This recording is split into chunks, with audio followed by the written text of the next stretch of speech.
Author of Hidden History, Crimes and Cover-Ups in American Politics, 1776 to 1963, and Survival of the Richest, Donald Jeffries separates the real from the unreal. Fact from fiction. Reverse engineering our manufactured reality. And now, from just outside the swamp-infested Washington, D.C., this is I Protest with Donald Jeffries.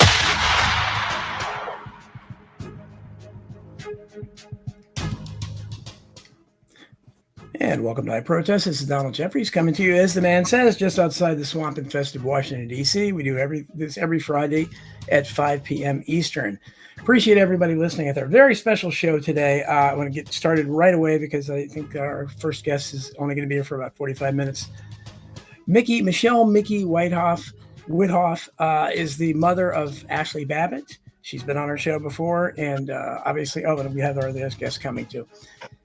Obviously, very committed person. The reason she can only stay for 45 minutes because she is committed to a nightly vigil that she does in D.C. with some other people every night for the January 6th prisoners. Mickey, I appreciate you coming on the show. Thanks so much. And tell us a little bit about what it is you're going to be doing and what you do every night there. Well, thank you for having me. We do a vigil outside the D.C. jail to draw awareness to the political prisoners and hostages that remain behind bars here in D.C. and now in Bureau of prisons all over the country. And we're there every night to stand in solidarity and sing the national anthem with them at 9 o'clock, which they continue to do and have done since they've been incarcerated in the D.C. jail. That's fantastic that you do that. Now, what is he now? I'm sure everybody knows this, but Ashley Babbitt was the young lady who was one of two people. Now we know, and the other person doesn't get talked about as much. But Ashley was obviously unarmed, really no threat to anybody, shot and killed by a Capital City police officer who remains unpunished to this day. I don't think is there. First of all, is there any chance, Mickey, of him ever being prosecuted or for that at all? Well, some people talk about it, but this is DC. People talk about a lot of things, but I do believe that Michael Byrd will have justice for Ashley. I believe that's what gets me up every day. Well, that's wonderful. So tell us a little bit. So we'll go over it again. Ashley was obviously a big Trump supporter, a MAGA person. She came, I think, was from California. She traveled across from San Diego, right? So she traveled across the country to come to Washington, D.C. to participate in what was her constitutionally protected right to assemble and protest the vote. And obviously millions of other Americans thought something was suspicious about the vote as well. So they had, every legal reason to be there. So tell us about what happened, how you found out. Did you find out from the news, or did you hopefully find out some other way? And what did you immediately then fly across country and come over here and try to start becoming an advocate for her? No, not immediately. I found out when I was at work. My daughter-in-law called me, and no, I did not fly out here to DC. DC was still very much locked down in COVID, and it became a process that my family had started to deal with immediately, but I did not immediately fly to DC and become an advocate. There's a grieving process, which makes life itself hard to go on with. But, I did, with the help of Dave Summerall and the support of the January 6th community, it became clear to me that I needed to come to DC and just try to be a voice for the voice that was stolen from my daughter and from so many other American citizens. Hi, Daniel. I was just to say that, they try to scrub Ashley's name from all these court proceedings, which living in DC, we attend as many of the court hearings as we can for the January 6ers. And I just have not had an opportunity to express my gratitude to Daniel for getting my daughter's name on the public record. God bless you, baby. Thank you. Thanks for it's wonderful. Well, Daniel Goodman is here with us. He was a January 6th defendant whose crime was, I believe, you stepped inside the Capitol for about 30 seconds or something like that. And but I got to tell you, I mean, it's ridiculous for you to be punished at all for that. But you came off better than most. I was reading up. I guess you got 60 days or something like that. I mean, you're kind of an Owen Schroyer sentence. So tell us a little bit about what happened to you. Yeah, Owen Schroyer and I both got a 60-day sentence. He actually only had to serve, I think, 45 of his days. But I wouldn't say it's better than most. I mean, if you take an average, it's better, but I'd say most people get off better than that. There's like 1,000 of us, but Okay. then the ones who get it worse get it much worse. Like Enrique got 22 years. Yes, yes. So there's several, I don't know how many. There's like maybe 200 who are like locked up right now, Well, that's what's incredible. The fact that they're still, I mean, we're talking about it's going to be 3 years and denied all due process. Mickey, when you're out there protesting, has anybody? I know some few members of the Republican, the Freedom Caucus, Matt Gaetz and Marjorie Taylor Greene, a few of the others, they did try one time to see the prisoners in prison. Has anybody ever come out there and sing with you? Do you have any contact? Do you get the idea that anybody in the Republican Party is understanding what you're doing and wanting to join in with you or at least support you? Well, we get varying degrees of support, but I just want to go back to how many men are incarcerated. Part of our vigil every night is to read the names of the men that are incarcerated behind January 6th. And it takes almost 5 minutes to read that list now. And more people are being arrested every day. Yeah. Understanding that, all of these cases go through DC and that at any given day, the court docket is full of January 6th cases, while this government in Washington, D.C. lets 67% of violent crimes go unpunished, unchallenged, and unprosecuted. So, that's a huge variable, and the crime in D.C. just continues to grow while they hunt down mega meemaws and papaws that were on the grass of the Capitol that day for misdemeanor charges that would otherwise, if you were not a January 6th defendant, would be $50 and a go home. So, make no mistake that January 6th prisoners or January 6th political activists in this city get a raw deal from all counts. Absolutely. The prosecutors, it's a slam dunk. They come in there with ill-prepared cases because they know they don't have to work too hard. We're sitting in front of juries that are 99% Democrat voters, and they come in there wanting to fry their share of the J6ers. And the judges themselves are very skewed in their opinions and still believe some things that day that weren't true. Judge Reggie Walton will sit on the bench and say that one American citizen was killed that day and several police officers were killed that day. So I would hope that people that put themselves above citizens and sit in judgment of us would at least be appraised of the situation that they're judging. So these men and women that sit in judgment of J6ers are really uneducated on the day, and they adjudicate as such. They continue to perpetuate falsehoods. They consider everybody that goes in there as a Trump supporter automatically wrong. They don't try people for their actions on that day. They try the day on the calendar, much like Yes. by February of 2021, Ashley was denied rendering of honors simply because she was at the Capitol on January 6th. So those answers were already predetermined and coming in. So we know what we're up against, but we have to continue to stay up against it because as American citizens, we cannot let this rest because this is such an injustice to not just to Ashley, not just to Roseanne, who paid dearly with their very lives that day. Kevin Greason and Benjamin Phillips, their families deserve answers too, because the police's behavior that day, firing flashbangs into a peaceful crowd, caused the death and the maiming of many American citizens and the dissolution of many American families, as we have men that are the breadwinners and they have families and children and moms and dads that will be missing them at Christmas this year. We cannot let that rest. We cannot let the unjust treatment of a whole populace of American people go unchecked. I certainly agree. And I want to bring as much attention on this issue as I can. That's why I'm so grateful for you coming, especially on such short notice today, because people, unfortunately, though, and I'm sure you know this, is that this has been the word insurrection being misrepresented insurrection. And you can see it playing out in society at large. With Trump being, he's taken off the ballot by the Colorado Supreme Court. This is becoming where they're blowing this thing out of proportion and making it really seem like people tried to overthrow the government. Now I know Ashley obviously wasn't armed. I know a woman that was armed with a tambourine. They never found a single gun, did they, among in the crowd there, other than on the police officers? Did the J6 people, any of them, have guns or significant weapons? Well, it was the gun-toting populace of the United States of America that showed up there that day, and that's what people need to remember. Yes. And as far as I'm aware, there were the only person that used a gun that day was Michael Byrd. So that much I'm 100% sure of.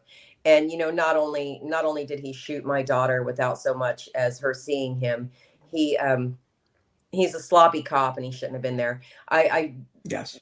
So many police forces in this country would have removed him from their service, but the Capitol Police operate under different standards than other police departments in this country. They answer to no one but themselves. And Michael Byrd had a tainted record, and Yes, I believe in any other police force in this country, he would have been removed instead of promoted. So these are the kinds of things you're up against in DC. And as far as congressional representatives, Marjorie Taylor Greene has been out to the prison twice, and various people came with her. Louis Gohmert, when he was still here, came out there with her, and then the second time, a bunch of congressional members, as well as some Democrats, came out, and of course they had different opinions of how they were being treated. Sorry, I'm trying to catch a cold. But going forward, Clay Higgins continues to fight hard. Matt Gaetz has actually been out to our vigil. good. President Trump has called into our vigil. And, like I said, we have varying degrees. George Santos was the first congressional member to come out to Freedom Corps. Really? I wondered why. What is that? Maybe why they were? I mean, there was such an assault on him. I kept thinking, what did this guy? What did he lied on his resume? Supposedly, that may explain things. So he was a supporter. Well, he was briefly a supporter. We weren't the beginning of his problems, but we may have been the end of them because DC does have a way of getting retribution if you dare step out of line. No, absolutely. So Daniel, when you were, I was going to say, there's this one, I don't know, I'm sure you guys know, but there was one lucky J6 defendant who had his case dismissed a while back when they looked at the evidence that is clearly on video, the cops waving them inside. And he said, okay, I'm sure you're familiar with that case. I don't know. Are you talking about acquittal or are you talking about a dismissal? I think it was dismissed. I thought the judge dismissed it, or it wasn't that. I'm pretty sure he dismissed it when he saw the video. Am I getting that wrong? I believe there was. You're probably getting that wrong.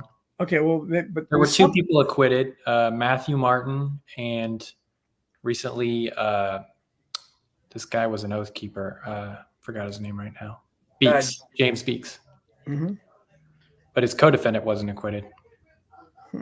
So, but did they? Because what I remember is the judge actually saw that video, which everyone should see. And again, I don't know how, if the police are waving people inside, how can they, I believe somebody in alt media said, how can they possibly prosecute someone for a crime when the police are urging them to do it? Well, I mean, I walked past a bunch of police through an open door, and that didn't stop the judge from, putting me in prison for 2 months. So I don't really think that's the reason why, because these cases are tried over and over again, and the judges see it every time. So there's got to be a different variable. That's not the one. But can I go back and talk about Matt Gaetz for a second? Sure. When the Oath Keepers, at the time, one of the biggest, it was the biggest, it's like the second now, but the longest prison sentence up to that time, Matt Gaetz commented on, and he said they stood before a jury. They had every constitutional privilege afforded our defendants. They were found guilty of seditious conspiracy.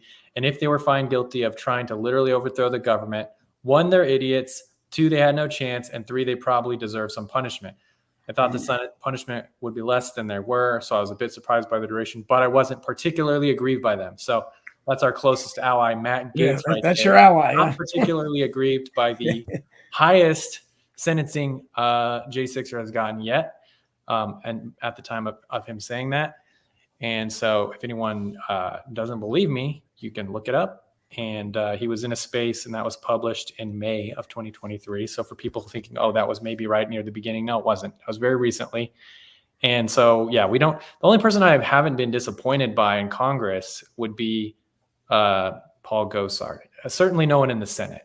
Ted Cruz called us terrorists, just in case anyone forgot about that. Yeah, sure. Absolutely. What about Rand Paul? Did Rand Paul ever make any? Ron Paul's done nothing for us. Yeah. Nobody. I mean, if I'm wrong, someone just send me a message and let me know what he's done for us. I haven't seen one thing, and I pay pretty close attention. Well, don't you think this is the reason, and I'm sure both of you would agree with this, and I said at the time, this is there, however you look at it, there was, at the very least, lots of questions about the 2020 election, okay? Lots of it should have been investigated. You had, I believe, over 1,000 people that were unconnected to each other, poll workers and post office workers and stuff that had signed sworn affidavits that they had seen, really questionable behavior, really looked like evidence of fraud. And yet 60 of 62 courts or something, he refused to even look at the evidence. That's how deep this corruption runs. But that's where the Republicans come in, and the Matt Gaetz types and so forth. They're going to be the opposition immediately. They should have, but none of them stood with Trump. Was the only one complaining at the beginning. None of them were. Well, the day of, there was Paul Gosar and Ted Cruz on January 6th. Oh, Ted Cruz did? Okay. Then that was it. Well, going back to what Daniel said about Matt Gaetz is that's the problem is you think you have the support of these people and you don't really know what that is in DC. I guess it's as the wind blows. Just like, I thought Marjorie Taylor Greene was in our corner, and then she started going against releasing the videos because she didn't want more American citizens to be arrested. And that's a very, very, very weak argument when you have the sedition hunters continuing to arrest people every single day. So the only thing that would serve, the only purpose it would serve not to release the videos is it would show, because these videos show our congressional members our leaders being complicit in that day. It would absolutely show the whole truth. And that's what they're afraid of. And now they want to blur faces and talk about, well, we had some operatives on the ground. Clay Higgins is coming out swinging right now. And I hope he continues to press forward on this. Troy Nehls has had some strong words as far as Michael Byrd should be prosecuted. And like I said, Marjorie Taylor Greene, she was all for us for a hot second. And then I really don't know what happened. I think Marjorie still is on the right team, but I question the whole when have you ever seen so many people arrested behind the events of one day, 1 3-hour event of one day? Yeah. It's thousands of people. And so there's that. And then, when have you ever seen such a group of people that are supposed to be the defendants being the ones screaming from the rooftops to put this information out, show the video, show America what happened. But the problem is, we've allowed the January 6th committee to taint the entire United States. It was force fed to everybody. They pulled up their group of people, told their group of lies, they have the same 4 police officers testifying in the cases over and over and over. Fanone and Dunn and the other 2 escape me right now, but it's the same 4 people over and over and over again. And they tell their story and their lies. A lot of it is a lie. It's Dunn's story was debunked by Steve Baker, and now Steve Baker was arrested. I mean, this is the game they're playing. And it does go to the top. That's why it can be scary. And you need to know that, these people will do anything to hold on to their power, not just to Trump. When you talk about this 1512, Enrique Tarrio was convicted of his 22 years that I think Daniel had mentioned earlier, and he wasn't even in the city. And this seditious conspiracy, and this obstruction of an official proceeding, this 1512 that they're trying to throw on everybody, that was just a template to get Trump. They tried it out with the Oath Keepers and the Proud Boys. And when they were able to make it stick in this tainted city, that's how they decided they would come after Trump and charge him with the same thing. And I think that this has always been about Trump. I think Nancy Pelosi orchestrating the events of that day to make sure it went poorly. I think, that was certainly about Trump. We all know Nancy Pelosi hasn't had it in for Trump and always has.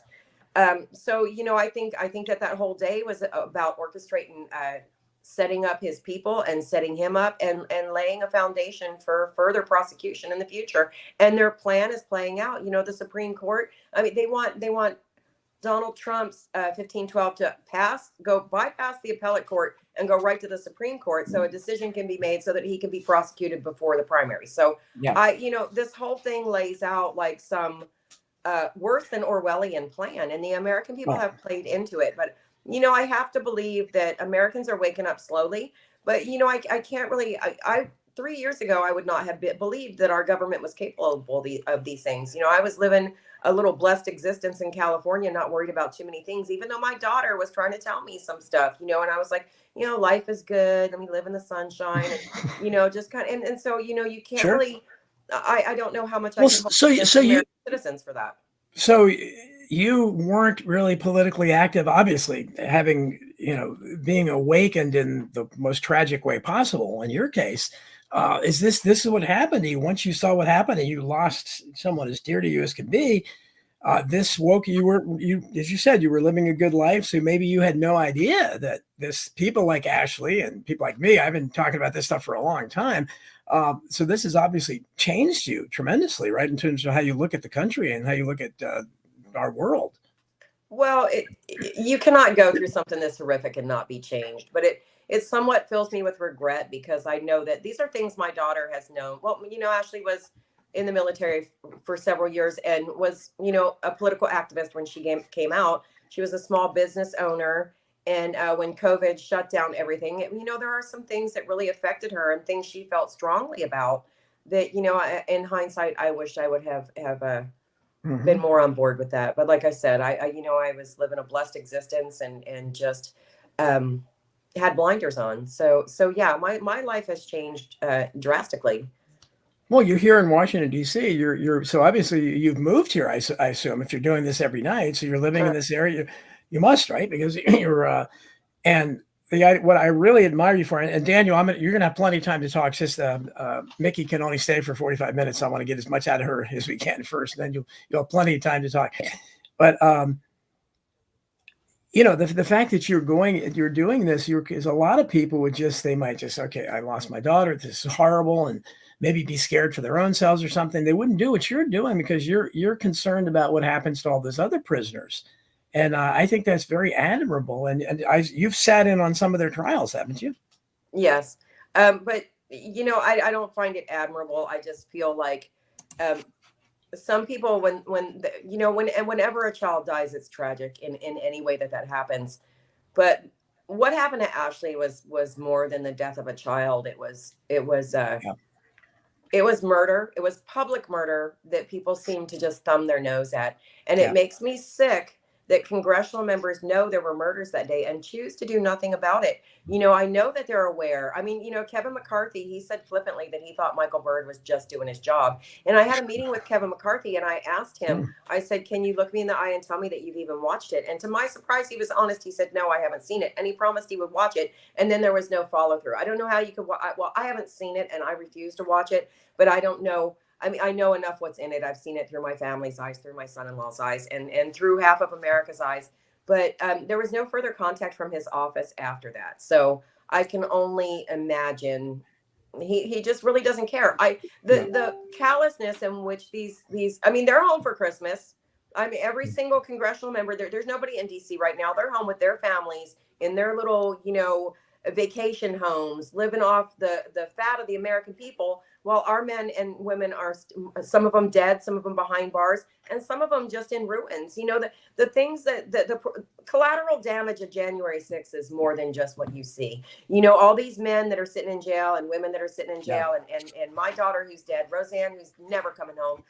We just think about the families. Think about the children that have been left without their fathers. For what reasons? Because they were good Americans, because they came. I mean, what is your recourse when an election has been stolen? And they touch on that every single court case too. They talk about the peaceful transfer of power. Well, what are you supposed to do when you feel like that power has been stolen? Right. Like half of the country does. And they showed up and they were peaceful until the police waged war on American citizens. That is absolutely the truth. That's the way I see it. That's the way half of America sees it. And the ones that don't realize that are the ones that sit home and watch CNN and keep seeing the same videos over and over again of people's reaction to being hit with flashbangs and plastic bullets through the face and the OC spray that they used at will. They some of the injuries they're blaming on American patriots. They sprayed each other with chemical spray. Well, they continue. You still have people that get on there and talk about four police died that day as if they died at the hands of the January 6th people. We know they didn't. The only people that died were Ashley and Roseanne. That was the only two. No, there was two others, Kevin Greason and Benjamin Phillips. Well, but I mean, I don't think they didn't. Was it a heart attack? I mean, the police didn't cause their death. They said it was a heart attack, but there were grenades going off all around. Okay. That's right. That's right. So. Yep. Yeah. Okay. Well, so that's what my point is. We need an investigation, and we're aware of. I'm sorry. What'd you say, Daniel? These are like George Floyd coroners. Well, seriously. Yeah. And if we had an investigation and we let all the videos go, not the chosen, not the selected, not the few, let's roll tape and see just what the hell happened that day and who's responsible for it. And not only that, but the communications between the upper echelon. Nancy Pelosi absolutely says she didn't communicate with Steve's son that day. Steve's son says she did 3 times. So let's open up those communications and see what happened. Dave Summerall has given formal notification to these congressional members that there were murders that day, and they've not been dealt with, they've not been reported, and they've not been acted on at all. Not at all. So, like I said, they're home with their families right now, while we have a whole group of American citizens sitting in jail eating a turkey loaf if they're lucky. Well, and again, I just, you don't want me to say it's admirable, but I admire perseverance anyhow that you're so, because a lot of people might just throw their hands up and say this. I mean, when they look at the way Washington D.C. is reacting to this and the way we're seeing beyond this. I mean, I'm a Trump agnostic. I'm one of the smallest minority group in the country. But if you obviously what they're doing now by trying to keep him off the ballot, if you believe polls, I mean, I think the polls are dubious, but he's the front runner in all the polls. We would be criticizing a third world country that did something like this, trying to take him off the ballot. And now apparently several other states are going to be doing this as well. Do you see, there are millions of people, there's probably at least 70, 80 million people, the people that voted for Trump that are awake in some way and are outraged to some degree, at least, maybe not as outraged as we are, at what happened to the people that went there to protest, especially obviously your daughter. Do you see a chance? Will there be a civil war? There's 70, 80 million people. At what point? Because they have to know at this point that regardless of if Trump's on the ballot, that nothing has changed from 2020 or 22, the midterm elections. They haven't even acknowledged that there's any voter fraud. So I don't know how anybody thinks that the outcome is going to be any different from what the elite want at this point. Well, the outcome will be what the elite wants unless Americans take action. And what that action is, I don't know. When you say civil war, I'm thinking people killing each other in the streets. I don't think that's the way to go. I don't. No, I hope not. But certainly, obviously, but there's got to be some sort of peaceful civil uprising. Americans have to figure out a way to make their voices heard. There were, at a conservative estimate, 1 million people here on January 6th. And I don't know where all those people have gone. I don't know if we have said, the government has seriously, they call them sentences of deterrence for a reason, because they're throwing the freaking book at these guys and everything else they have too. It's not just throwing the book at them. I've known a few that were there that are like, I had one young lady on my show that, didn't want me to give her name, but she sent me video. I know she was there. And I know there are others out there too and I understand why they're scared to come forward at this point. They don't want, to have face years in prison or whatever. No, they don't. But sometimes progress takes sacrifice. Yeah, exactly. Absolutely. So when I want to ask both of you, Daniel, you were on Tucker Carlson. So that's what do both of you think about? Because Tucker Carlson, I think the main reason his show was canceled, when he decided he was going to devote, he said a week to those January 6 tapes back then. And he had one night, and boy, I mean, he got so much flack over that. I thought they were going to, throw him off the air then. And the second night, it was kind of weak. He interviewed the shaman and so forth, but we didn't see the rest of he really petered off. He didn't interview the shaman.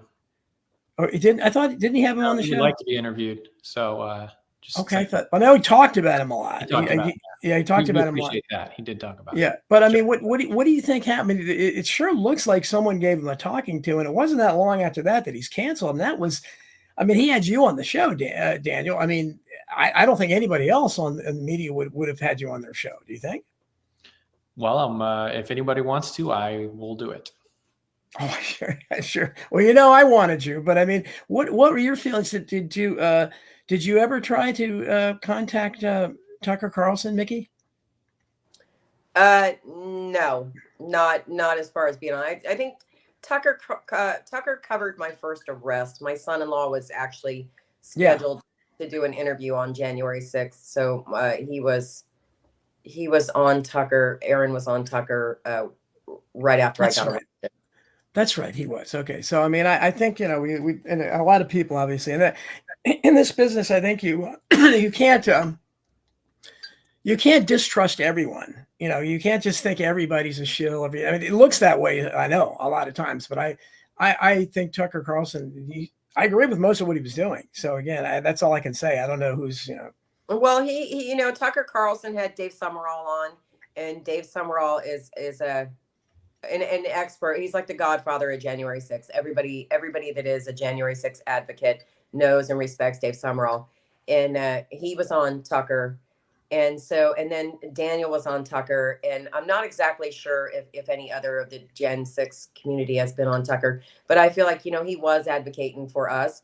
And you have to, the reason they are working so hard to keep, it's not just the power, it's the money and how many people are guilty of criminal behavior that they work so hard to cover up. So, I think that, if you look at who owns Fox News and who had the most to lose, of course, Tucker had to go. Of course he had to go, but now he's going to come back with his, Tucker Network. And I think Tucker's amazing. I think he's brave. I find him funny, and articulate at the same time. So he has a way of making a point that people listen to. And I admire that about him. And I hope that he does, cover more January 6th, coverage of January 6th and let some of the facts out. I know he's talked about Ashley a couple times, and I appreciate whenever anybody he has. He mentioned her. keeps her name in the public eye. I think Roseanne is being talked about more and more, as she should be. And I think that, I hold on to belief that we will have, that the truth about that day will come out somehow, some way, because the truth is stubborn. The truth is a stubborn son of a bitch, and it will push its way to the top. I believe that, especially if you have people pounding that drum. People like, what they didn't count on is people they expected these Gestapo tactics to make us all go into our homes and bury our heads. And that's not what happened. So they are up against a group of determined American people. And I think that, once more and more people discover they're not in it alone, and maybe facing the music isn't as bad as they think it is, I think that we'll have more and more people standing up. And there's so many more things going on in this country that are making more and more people fed up. We could talk about border control. We could talk about, the Palestine protest and violent rallies, and the way that they've defaced some of the property here in Washington, D.C., and not been held to the standards of January 6ers. We could talk about Jamal Bowman pulling the fire alarm, obstructing an official proceeding and getting nothing but a little slap on his hand. These are all the same things. Absolutely, you're right. And the double standards. And again, I'm no Republican, but I tend to distrust all of them. But at this point, the Democrats are absolutely insane. I mean, it's like a giant loony bin, and they're just so in love with tyranny that it's a mind. But at least you know what you're getting with the Democrat. It's like Daniel said. Matt Gaetz comes out to the corner and he supports us one day. I guess before that, I think the remarks that Daniel was talking about came before he came out to Freedom Corner. But any one of them on any given day.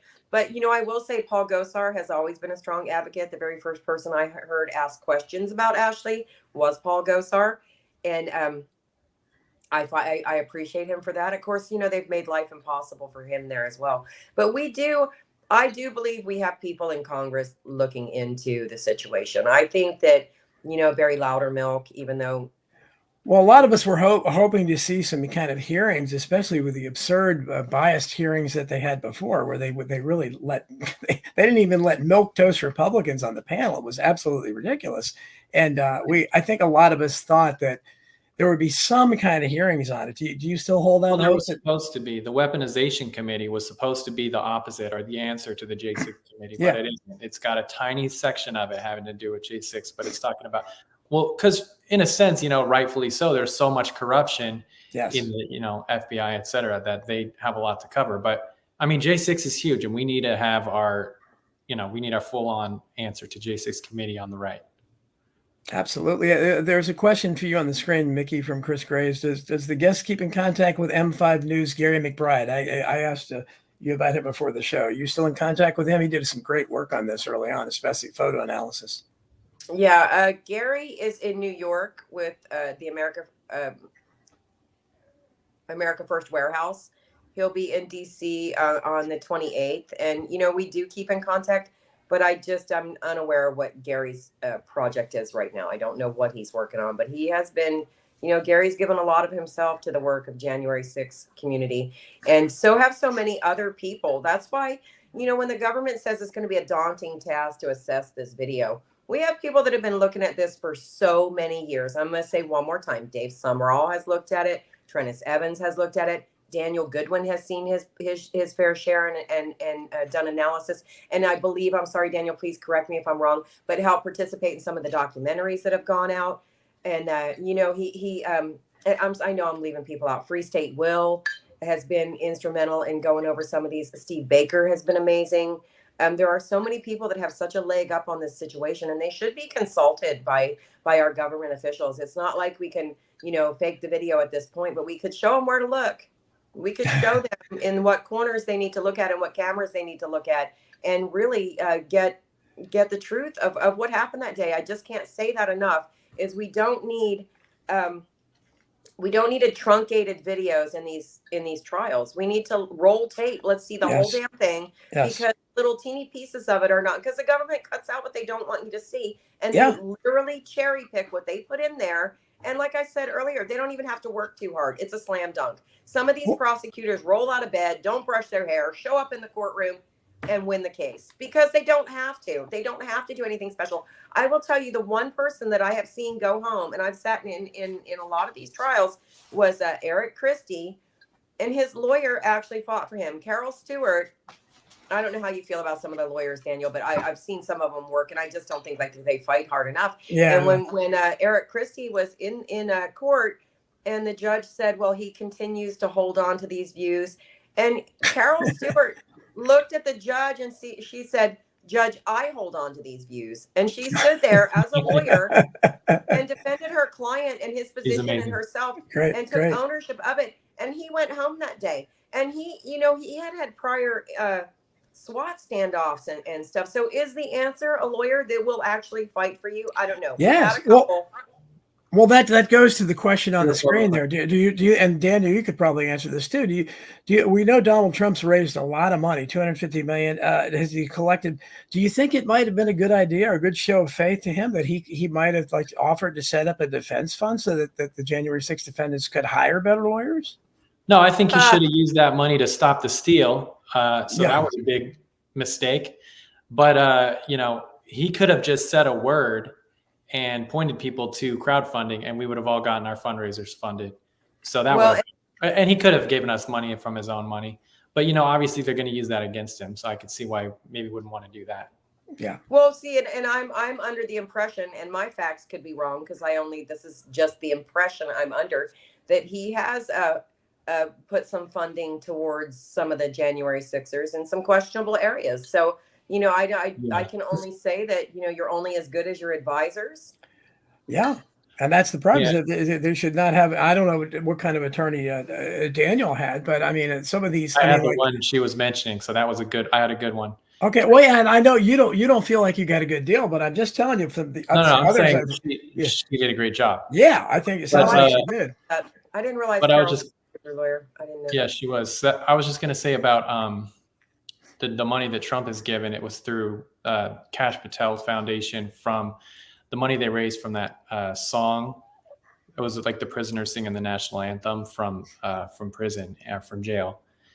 And, Trump, I guess he said the Pledge of Allegiance over it or something like that. And went to the #1 on iTunes. So some of that money went to some J6ers, but I myself asked if I could have some money from that, and I didn't even get an answer. I would have been happy to say if they just said no and been like, okay, sure, I prioritize the other people, but no answer at all was a little weird. Well, if the people he's around. If the ACLU was lived up to its name and what it might have been 50 years ago, they would have been fighting on the behalf of because the people that are in. Daniel, I guess were you in prison at all before you were made outside?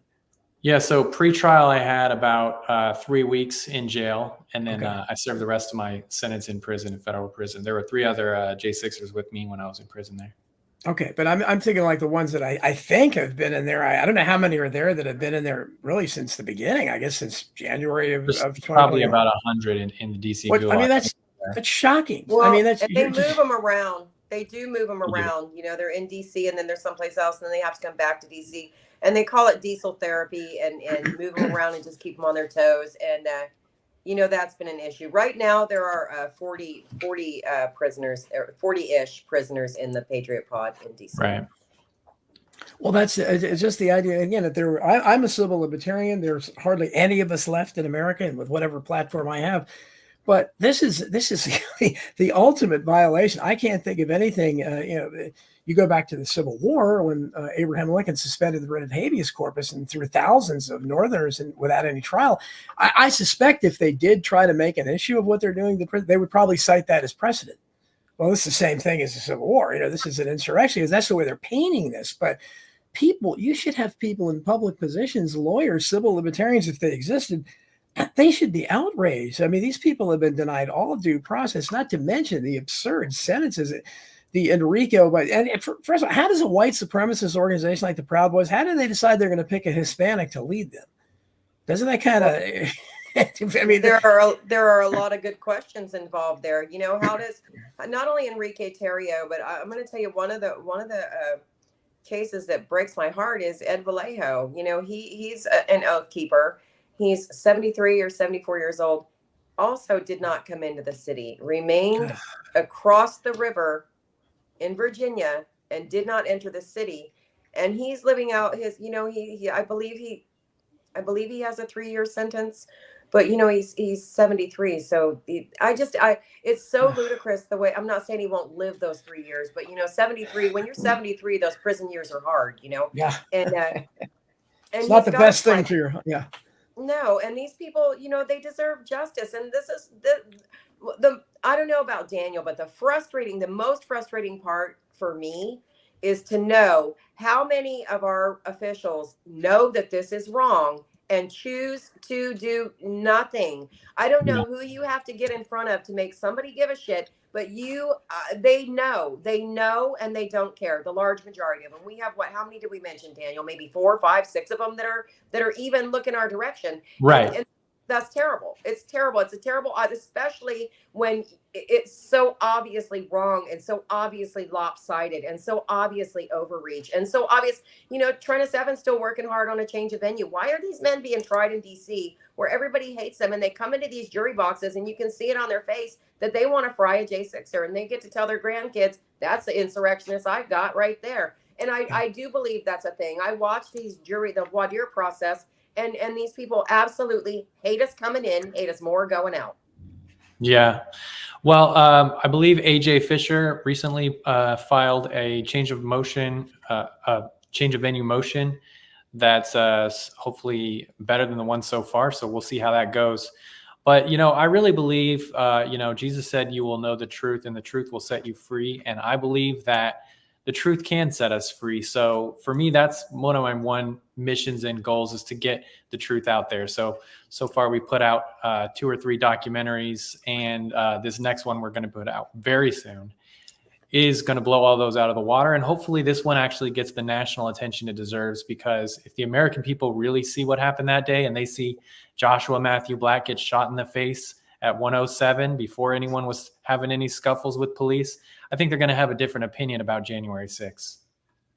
Well, they definitely, they were educated. But I think, again, you can't divorce this entire subject from Trump. This is all wrapped up in Trump. And I'm sure you guys know how real Trump derangement syndrome is, regardless of what I think about him. There are people that they are absolutely irrational. I've heard people, when I've tried to talk about how horrible it is to have political prisoners in D.C. and denied all due process. Well, they should be hung. They hang them. It's like, what? You want to hang people? What are you talking about? It's like, and that's their attitude. It's because of Trump. I want to hang some people. Yeah. Well, look at it. Did you hear about the John Schneider from the Dukes? Yeah. I mean, I think, unfortunately, I don't know. I think he has too much Teflon out there in Hollywood. He hasn't been a star for quite a while, but he could be in serious trouble because they're trying to make examples out of people, obviously. I mean, don't you guys get that?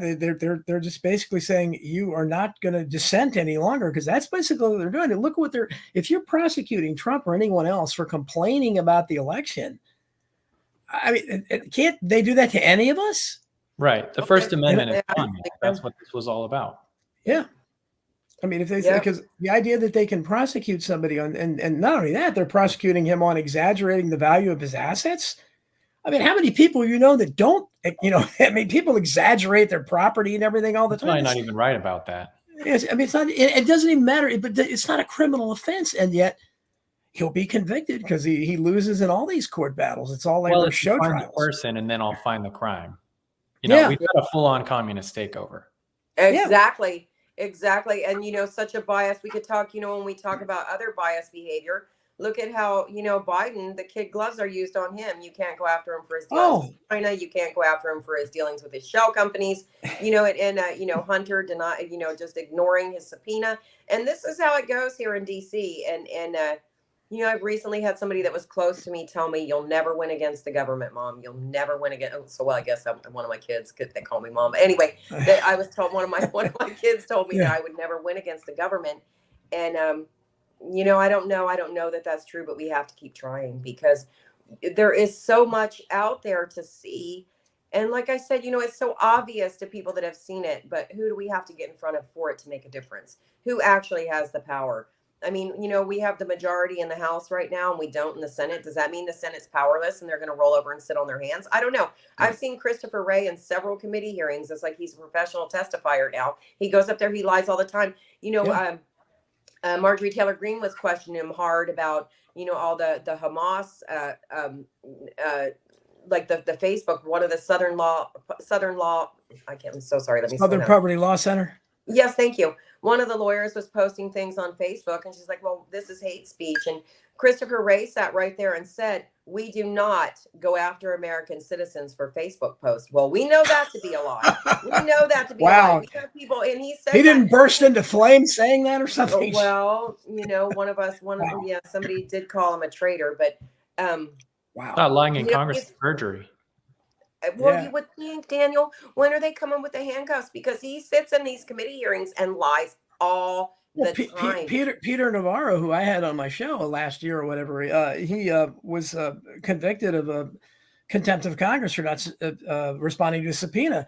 Hunter Biden did the exact same thing this past week and held a press conference, and I guarantee you he's not going to be. I don't think the Republicans. I'm sure Merrick Garland is getting right on that. Yeah, I mean that's the. There's another one. Merrick Garland, Mayorkas, Matthew Graves, Christopher Wray. I mean, honestly, all of them. It's a wonder they don't burst into flames. And I don't know, why isn't it a crime to lie to Congress? I'm pretty sure it is. I'm pretty sure it's prosecutable. Well, either it is or it isn't. The problem with any of this, you got to have consistency. Either it's not a crime and you can thumb your nose and it's no big deal, or it's a serious crime.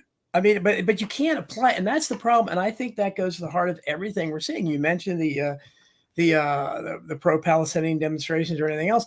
You can't, if you breach Congress for any reason, presumably, then it's an insurrection because they've established that. I mean, and in that case, I don't know if they had police waving them in the door or not, but we had that's why I can't understand how. That's how corrupt the courts are, that they have video. I don't know how much video has been released, but I've seen video of police waving people inside. Daniel, I don't know if you could produce the video, but there were cops there doing. We had the shaman, Tucker Carlson. Yeah, I've got all the video of me going in and all that. I mean, that to me, outside, before, after. So if what you did was so serious, and what others have done was even more serious, that it warrants 22 years and they weren't even in DC. Wouldn't you want to, if you're serious about it, wouldn't you want to find out the identity of those police officers? Because aren't they accessories after the fact by telling I wanted to know the identity of the police officers on January 6th. I said it on video. I said, get his badge number. To this day, no one's gotten it for me. So if anyone finds out, let me know. Yeah, because obviously we don't think, to me, I look at it like we paid for that building, and I the Capitol is open most of the time. So why would it be? It was open that day. Yeah. So why would it be a crime to walk into? Apparently the door I went through, it wasn't the official door to go through. It didn't have metal detectors. So that's the big crime. Yeah, and why didn't the police just say don't go through that door? Absolutely. They said you can't come inside. No, the police don't have any trouble usually telling people that. Hey, back up. I mean, they and you guys. They got sound systems. The police, honestly, they should have been directing traffic to the stage for the official permitted event. Yeah, and the fact that how can they paint this? But the lies are just so big. They're painting this as an insurrection. What kind of insurrection happens when the insurrectionists aren't armed? How are you going to overthrow a government with tambourines and Well, they said nice. the shaman's flagpole had a like an arrowhead at the end, so that turns it into a dangerous weapon. Or if somebody threw a water bottle, you know, they would Water call bottles were dangerous weapons. Yep. Yeah. In Yeah. court, they're dangerous weapons for sure. I'm sorry.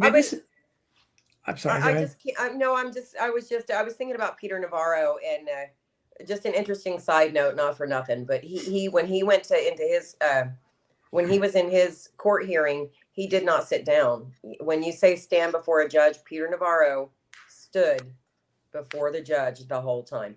I don't know what the purpose is, but he was never seated at the defense table. He chose to stand, and I did find that interesting. That's why I wanted to share it. I have to sort of wrap it up because I'm going to go. I want to talk. Can I just say briefly what we're going to do on please. the 6th? However, whatever else you can talk about, go ahead. Okay, so on the 6th, Look Ahead America has a fully permanent event outside of the DOJ, the Department of Justice. So we will be joining Look Ahead America on the 6th of January outside of the DOJ. And then we will be walking to the Capitol to lay flowers for Ashley, Kevin, Roseanne, and Benjamin. And then we will be holding our nightly vigil outside the DC jail, where we have been for over 500 days. And you can follow along with us at forashley.com. We have live streamers out there. So if it's anything somebody was interested in, and we do sing the national anthem with these men every night over loudspeaker. They call in from the jail, and we sing with them every night at 9. So if anybody would like to join us for that, that'd be amazing. And every Sunday night at 9 o'clock is Flick It for Freedom. If you're in for freedom, you flick your light switch on and off at 9 o'clock every Sunday. So those are just things that we do in solidarity. If any of your viewers would like to join us, I really appreciate you including me in this. Daniel, it's good to see you as always. I hope you have a blessed holiday, baby. Oh, God bless you, Mickey. Thanks for coming on, and thanks for all the great work you're doing. And we wish you all the best. Thank you. Thank you. Good night, guys. Take care.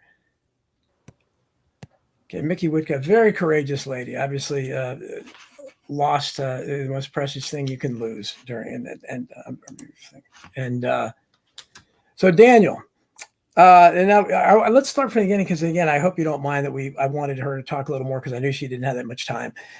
Daniel Goodwin, explain everything. When you went to Washington, D.C. on January 6th, first of all, where did you come from? Did you have to travel far? And I assume you were obviously troubled by the election. What was your background in terms of being involved in politics? And just describe exactly what happened that day. So I drove from San Francisco, so pretty much as far as you can drive. Yeah. And I obviously, Trump tweeted out telling people to come. So I came, and, my background in politics really originally started stemming from my faith. As a Christian, I was just against people killing babies before they were born. And that was my major thing. And even in that kind of political activism, I wasn't really doing so much protest as I was doing prayer. So we would go to an abortion clinic or to a courthouse, and we would just put tape on our mouth, write life on it, and we would just pray for, maybe an hour, something like that, or go and take communion in front of a place. And I've also gone to, sometimes maybe try and talk some of these ladies out of doing that. And so that's what the first real political thing for me. And then from there, and I've done things with outreach, evangelism, and prayer. And when I see everybody getting banned from everything all at the same time from big tech, then I really got into the free speech movement, because to me, I'm thinking, how do you share the gospel if you can't even say anything online without getting banned? And I'm like, who is this guy, Alex Jones? Who is this lady, Laura Loomer? And why are they getting banned from every platform at the same time? It's like super coordinated. What are they trying to hide? So after that, and how are you even going to advocate against abortion if you can't say things online, So free speech is really important for that. Even to fight for the right to life, you have to have the right to free speech. And then, then I noticed that the election gets rigged. So the Stop the Steal movement, I join in with that, because so even if you have all the speech you want, if the elections are rigged, you don't have any right. say in politics, right? So we need elections not to be rigged. We need free speech. We need to not be killing innocent people. So those are all very important to me. But then after that, they just arrest people who are against the elections being rigged. So then that becomes my main point of activism. So we pretty much made, like I said, 2 or 3 documentaries. You can go to stophate.com/J6 and click on the documentaries link. And we've got Writing History, we've got Bloody Hill, and we've got 1000 Days of Terror, and the new one coming out is going to be J6, A True Timeline. We're partnering with some other people on that one, and that's, again, like I said, it's going to blow everyone away. Well, it sounds great. But so when you went there, you were going there about the election. Now, everyone else I've talked to that was there said that everything was fine and peaceful and everything, and the trouble didn't really start until, I guess, you got to the Capitol, and then however many undercover people there or whatever that happens in all of these incidents. It seems like there's always some undercover agents there to precipitate things, to throw the first rock or break the first window or something. That always happens. It actually happened during a lot of the BLM riots as well. But when you're there and you get to the point where you step inside for 36 seconds or whatever it was inside and then I guess you had the sense to do it. Why did you come right back out? Did you realize once you stepped? But pardon me? Cop told me to leave. Oh, he told you to leave. Okay, but he let you go in. And wait till after I was inside, Yeah. so I could catch my charge. Yeah, but so no, after, so you got out. Did you hang around outside the Capitol? What happened? And at what point? Yeah, sure, a little bit, but there was a curfew, so we didn't stay that long. I was in there at 3:33 or 3:32, something like that. Yeah. So all the violence had already taken place. Like I said, they shot somebody at 107. Ashley was killed at 244. So I guess Roseanne hadn't been killed yet, but Benjamin Phillips and Kevin Greason had already passed away. So all the grenades, all the, spray, all the batons and the gunfire, all that stuff, I didn't see none of that. I saw people meandering around, joking around, walking around, milling around.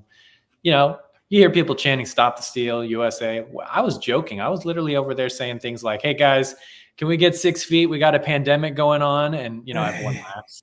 So we didn't feel like we're really doing some kind of.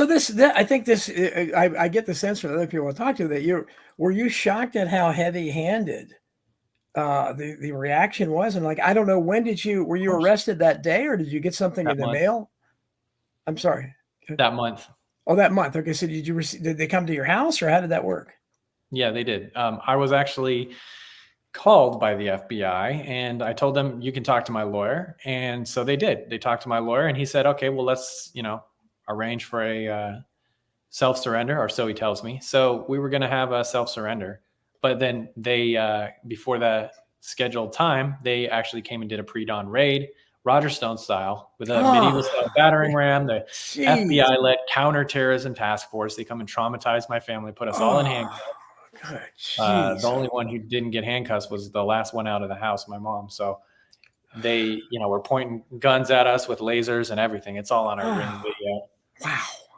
That's they're yelling at us before the sun's coming up, and FBI open up, and banging on the door. Yeah, it was traumatizing for sure. And then they were very worried about maybe catching COVID-19, so they had to interrogate everyone to find out if anyone might have been in contact with someone who may have had symptoms of COVID-19.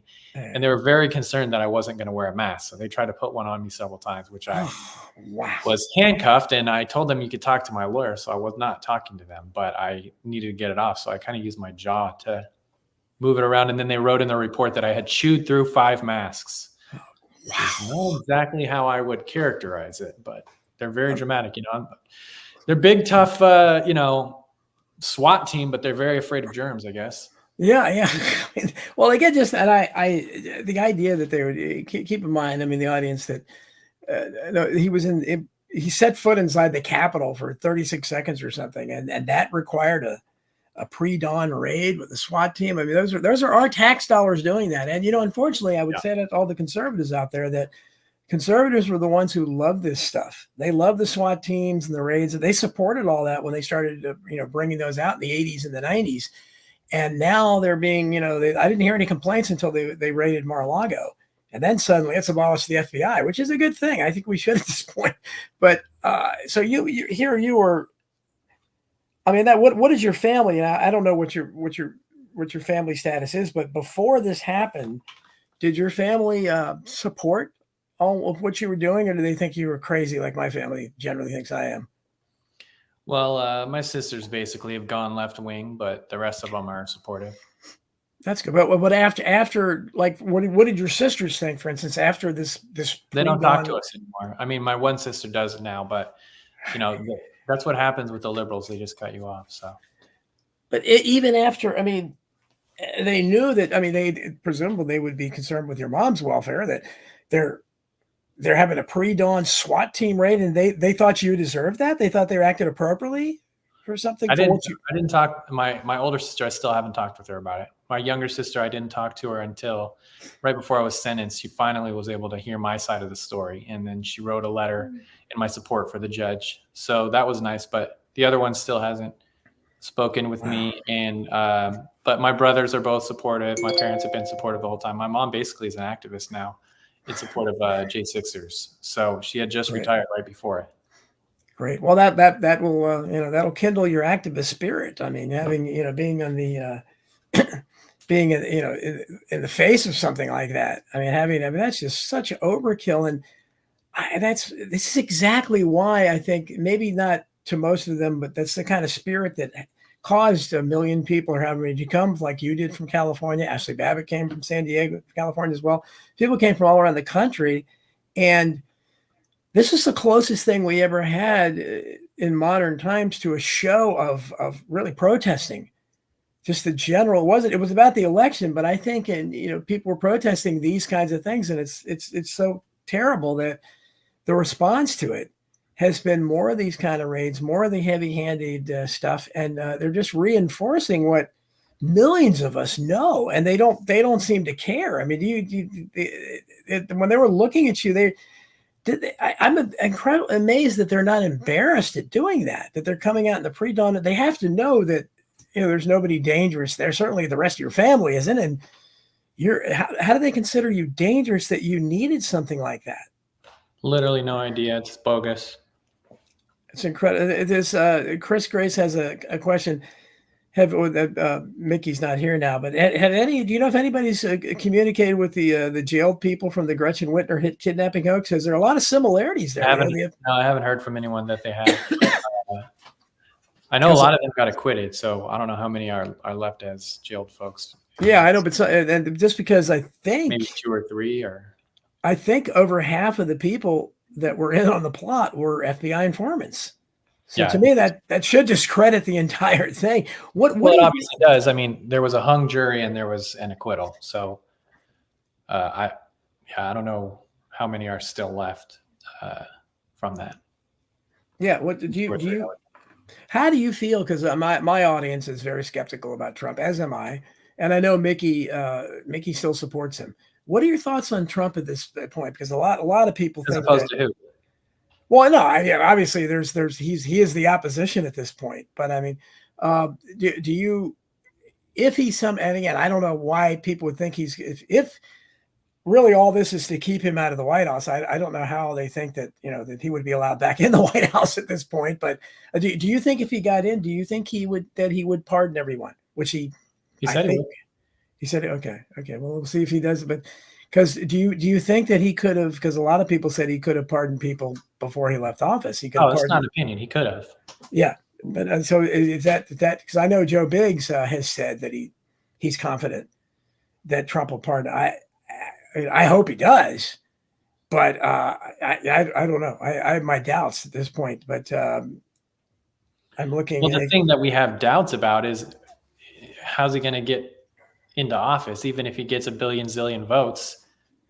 The thing's rigged. So no state legislature has done what they need to do for us to have election integrity. Right. So really it's going to take a miracle. So I think we should all still vote because it's not hard. Yeah. But we got to pray for a miracle.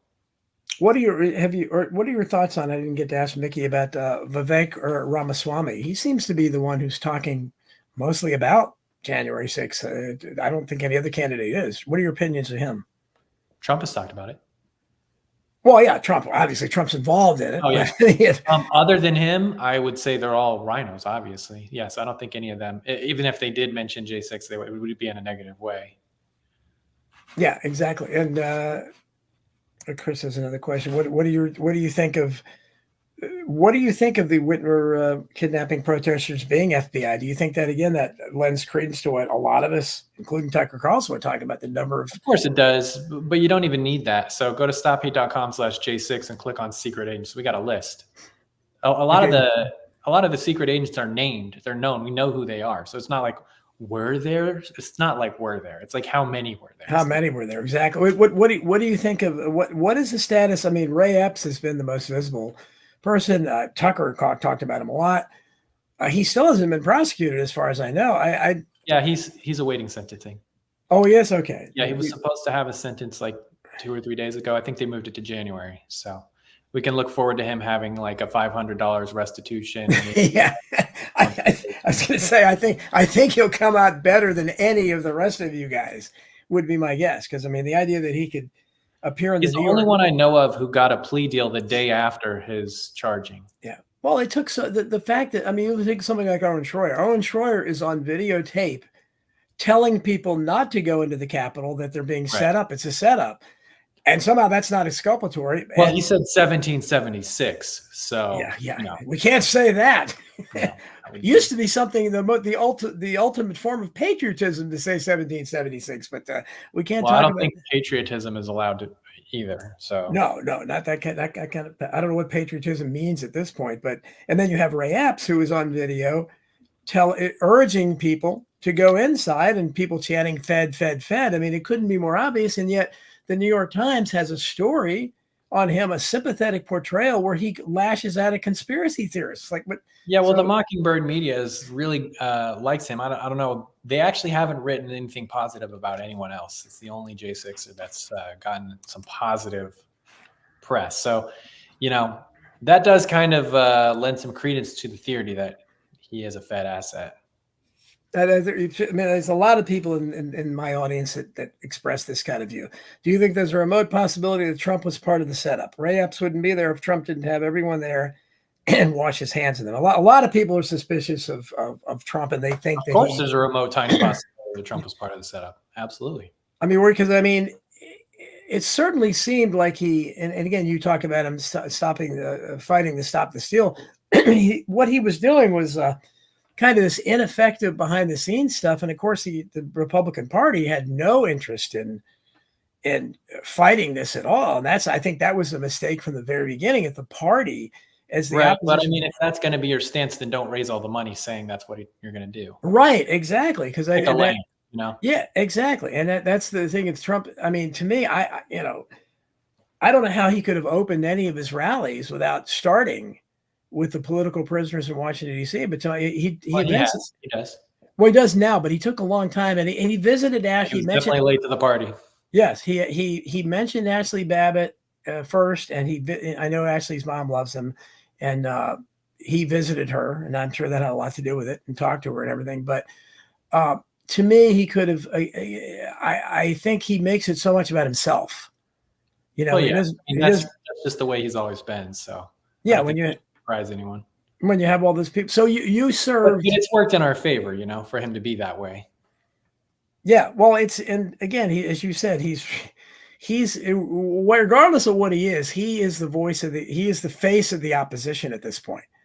I mean, there's nobody else has been put up as that, and everybody else. Somebody like Vivek Ramaswamy, he has questionable stuff in his background too, and he's not going to get the kind of attention that Trump does. How was your experience? You were in prison for 60 days. Was it in D.C.? And what kind of experience was that for you? So I was in jail for about 3 weeks in Fannin County, just north of where I am right now, and that's in Texas. And then I was in prison in Bastrop, which is just near Austin, Texas. So that was for the rest of the 2 months. And I would say during the jail, it was they called it COVID quarantine lockdown for 24 hours a day. That was torture. And actually, I was remembering one thing today about jail. I never felt like I was clean or like sanitary. It was very disgusting. When I was in prison, I at least was able to feel a little bit more like, I could be clean. Obviously you're wearing shower shoes to go to the shower, but at least you got your, once you, to get your hygiene taken care of, you can change into a clean set of clothes or whatever. So I would say 0 out of 5 stars is what I would rate it, and wouldn't recommend it. And I'm not going back. Yeah, well, so we should all feel that way. But I mean, it's the idea that any of you had to serve any time at all. My heart goes out to those people that have been in there for almost 3 years now, denied all due process, and I just it's incomprehensible to me that that could happen, and there is almost no uproar about it. I don't hear any. Like I said, there's no civil libertarians. The ACLU doesn't care at all. I mean, they're supposed to be the American Civil Liberties Union, regardless of how prejudiced they are. At one time, they used to defend Nazis and the KKK and everything. It wasn't that long ago. They defended everybody, but they're not defending the J6 people. Nobody is. There's no high profile attorney that's came out and said this is ridiculous. I'll take your case. I mean, did you? Well, there was the one guy. What's his name? The when you say high profile attorney, Alan Dershowitz. I'm sure. Yeah, he's spoken in our favor. Well, yeah, it's you need people like because, and the idea that nobody, and so I said Tucker Carlson was a valuable platform. He had you on, he did talk about this, he showed the video, and he also did he did a little series that was like a 3-part documentary, so that was also pretty good. That was early on. Yeah, he did. He made. Yeah, that was. I think it was on Fox News Nation, something like that. It was on. Yeah, I remember that. Yeah, that was pretty decent. I mean, it was. I don't know if it was as maybe yours is better. I'm sure, but do you know Gary McBride? The new one coming out. Even. Well, we can't wait to see it. Do you know Gary McBride, the guy I've been mentioning a couple times? Just a little bit. Yeah, he's in the same circles as me. So before I got sentenced, which was really just June, I had kind of what you might call a gag order. So I wasn't really communicating with many people, and I was doing most of my work behind the scenes at that point. So I'm kind of coming out a little bit more now. So yeah, I'm in the same scene, of J6 investigators, video editing, and all that kind of thing. Do you fear speaking out now publicly? Do you fear they're going to come after you for something else? Well, I mean, we do have what's it called from common law, like double jeopardy, right? Right, for that. But I mean, it seems like they can. I don't know. They can get you for anything. I mean, again, what's happening, and I think, again, even my audience, I keep trying to tell. It doesn't matter what you think about Trump. I mean, I said I'm an agnostic on him, but these prosecutions that they're putting him on trial for the most absurd things possible. The vote fraud thing could apply to any of us. I mean, they tried you for going in the Capitol, but they could come after. I mean, they could come after me for talking about it on my show. They could really, and this precedent was set with Trump. If he gets convicted, which he will, he gets convicted of everything. He has no chance in these courtrooms with these judges and whatever, juries. They try to change the venue. Well, yeah. Well, yeah, he should certainly. But well, I hope he does. But the idea is they could come after, any of us for talking about we're election denial or whatever maybe they'll just make that the official name of it. Same thing with, him being charged with the other stuff. I mean, I wouldn't surprise me if Trump at some point is just is prosecuted for being pushing conspiracy theories or something, or promoting misinformation or that's almost to the point where. Yeah, I don't know what statute that would be under, but yeah, it's basically where we're at. Like, it's Orwellian for sure. And that's, like I said, I came into this thing as a free speech guy. So to me, that's one of the biggest things, and that's really what they're attacking. They're attacking. I mean, it's the chilling of the First Amendment. They want us to be afraid that they'll come and arrest us if we disagree, and whether that's if we're assembling, if we're speaking, if we're doing press, if it's religion. Like, if you're just redressing your grievances, no, you can't do any of that. Yeah. Do you basically think any clause in the First Amendment they are against? Well, yeah, I mean, I think they're, they really hate the Bill of Rights. We know that. I mean, they want to get rid of that, obviously, but go down the line. Yeah, but I mean, they don't remotely believe in it, even though they're sworn to uphold it. But it seems to me that, again, the reaction to what has happened in January 6th in a country that really had 80 million people that was awake. it seems like the reaction to be a much bigger march on Washington, millions. And do you think the reason that hasn't happened is because people are understandably frightened? Look what they did to the January 6th people. I don't want to go Of course. sit in prison. I mean, it's terrible because I don't know what the answer is. What do you think the answer is? We can't vote ourselves out of this because we don't trust the process. Yeah, I mean, like I said, I think the answer's got to be a miracle. It's got to be prayer. And so, we got to follow the Bible. We got to follow God. And the Bible says in 2 Chronicles 7:14, the solution. So that's what we've got to do. And what is that solution for those of us that don't have to write the tip? If my people who are called by my name will humble themselves, I don't have it in front of me, basically seek his face, then he will hear from heaven and heal the land. Well, I think that we're in a spiritual battle, and I say that all the time. I mean, we're up against the force. I mean, the force that compelled law enforcement, for instance, to come to your house pre-dawn to disturb a family like that, totally unnecessary. Even if they had to come to your house at all, they don't need to do that. They don't need to come. Literally, we had arranged for a self-surrender. Yeah, I mean it's even more ridiculous. But I mean, I think they wanted to confiscate my devices, which I finally got back like this month or last month. Looking for more thought crimes, but the idea that they can do that, and I think that what's the inspiration for that? To me, that's the darkest force imaginable. That's why I say we're opposing the dark one. This is a satanic thing that I don't. How else do you explain them doing what they're doing to people? I mean, sending somebody. Yeah. Satanic, demonic. I mean, the Bible says we know that we are from God and the whole world is in the power of the evil one. And people say, well, it would be in the news. No, they're in on it too. Yeah, absolutely. They sat on the Epstein story for 3 years at ABC because they didn't want to offend the royal family. So yeah, these people are all in on it. There really is a cabal. And Time Magazine even said it, they called it a cabal, and they said that we're not rigging it, we're fortifying the election. Okay. Fortifying. Just a euphemism. You're rigging it. Yeah, exactly. Well, and there's at this point, I have a lot of my audience has been for a long time anarchists, and I was never an anarchist, but I don't have an. What do you say? I mean, I don't have an argument for the anarchists anymore because I don't know what authority we have that deserves our respect. Be happy. That's what we've got now.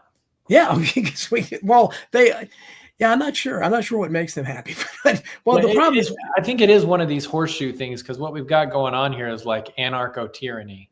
Yes, that's the problem. Is because there's still definitely an authority, a heavy-handed authority. Since it touched on this in the police state movie, how do you have such an authoritarian state and then wide open borders, like complete lawlessness?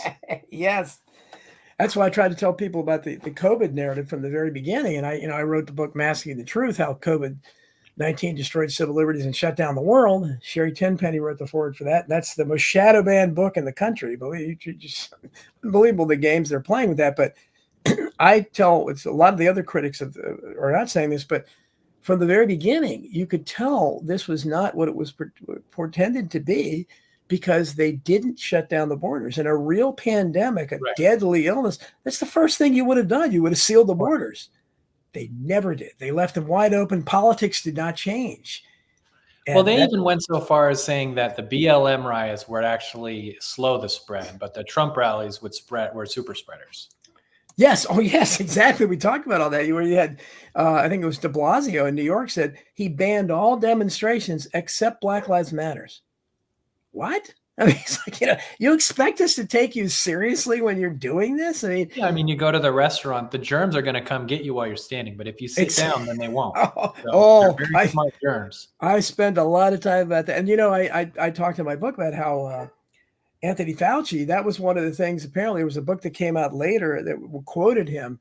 That was one of the things he was most amused at. And I remember when they did the restaurant thing, I would rant and rave. I said, okay, okay, we're safe. We're past the opening. We're at our table. Thank goodness the virus can't get us here. So we can take it was so stupid. And he apparently was amused to no lengths about that people were, wearing a mask to enter a restaurant, but took it off at their table. And of course it was his decree.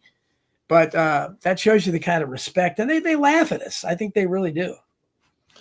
Well, I actually was arrested a couple times before January 6th. I got arrested in September in San Francisco for not wearing a mask on a bus. And then I got arrested for not wearing a mask at a gas station Taco Bell in Wyoming. Wow. So what happened to you then? Did they throw the book at you? What was the penalty for that? There's no law for Yeah, one exactly. It's a mandate. What the hell is a mandate? So what they do is they say you're trespassing because we told you to leave because you wouldn't leave because we wanted you to wear a mask. Okay. Wow. So I guess I'm a serial trespasser now. I trespass on buses. I trespass on Taco Bells, public buses. I pay my fare. It's a weird kind of a trespassing. Yeah. And then I, trespass where I'm going to buy a taco at a Taco Bell gas station when I'm driving to DC. But they dropped the charges in San Francisco, but I think the guy over there just drops charges for every crime because he wants the city to be overrun with criminals. So I don't think he actually reads them. He just stamps them all. That guy's gone, but you benefited from something. From the weather underground. Yeah. But in terms of Wyoming, I had a year of basically a year of probation or whatever, and then they dropped the charges after that. Fantastic. So you had this because I wish. And there was one other arrest. Oh, what was the other arrest for? In Atlanta at Stop the Steal. We were marching around the building, and I stepped into the street for a couple steps. And you were arrested for. Well, you have trouble with where you're stepping. That's where you're stepping, boy.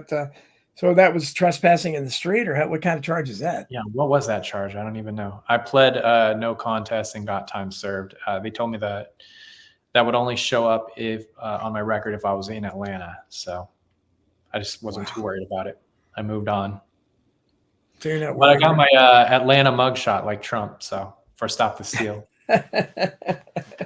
Well, I have to give he definitely turned heads with his mugshot. But I mean, I think that this is so much theater with him. But what is your, obviously you were in trouble for the last election, like millions of people thinking something wasn't on the up and up about it. What do you think's going to, I mean, we know that there's no honesty involved or whatever. I can't figure out what they're going to do in 2024. If they're going to run Biden, if they're going to bring Michelle Obama in, if they're, if Trump really isn't on it, I wouldn't be surprised to see him elected maybe from a prison cell or something. I don't know. What do you think might happen? Oh yeah, that might happen. Or they might just forego the election altogether. They might just start World War III and say, we can't hold an election right now. We're in a war.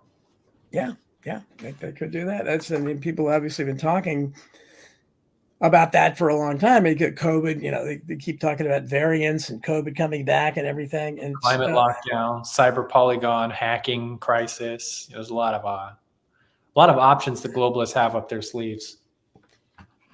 Yeah, that's so you obviously were unlike Mickey, who obviously had a terrible tragedy happen, and that kind of woke her up in the worst way possible.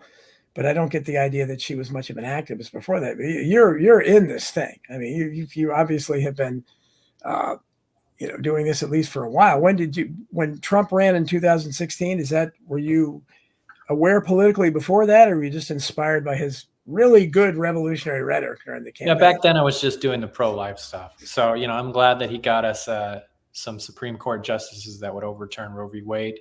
That's a good start for the pro-life movement. Do you think that because at this point the Supreme Court is the only hope for Trump, and they haven't had a great record outside of Roe versus Wade on some things. There are a couple other good things they've done recently. Well, they have obviously done better than us, but it'll be interesting to see about the election. I don't know they want to go there because again, I was disappointed when they didn't take the Texas case. Yeah, that's so they really that showed that they were afraid, that they didn't want to touch it.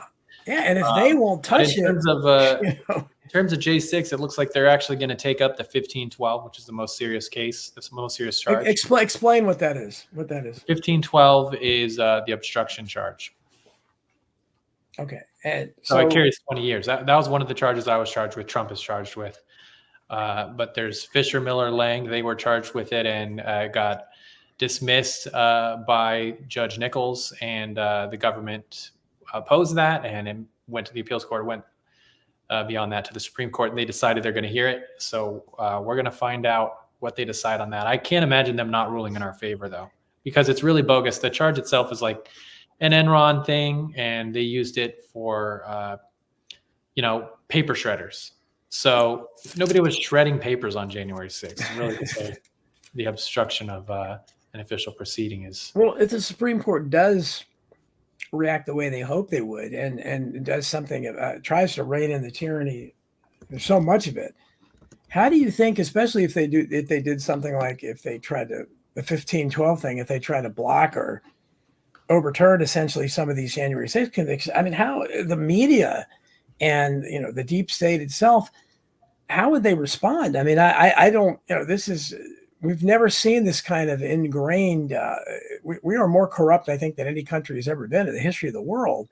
And I just don't think they will accept any loss, as much as I think that if Trump somehow did get in office and was able to pardon all the January 6 people, I just think they would become, I think you'd see riots over that. I mean, what would you think the reaction would be?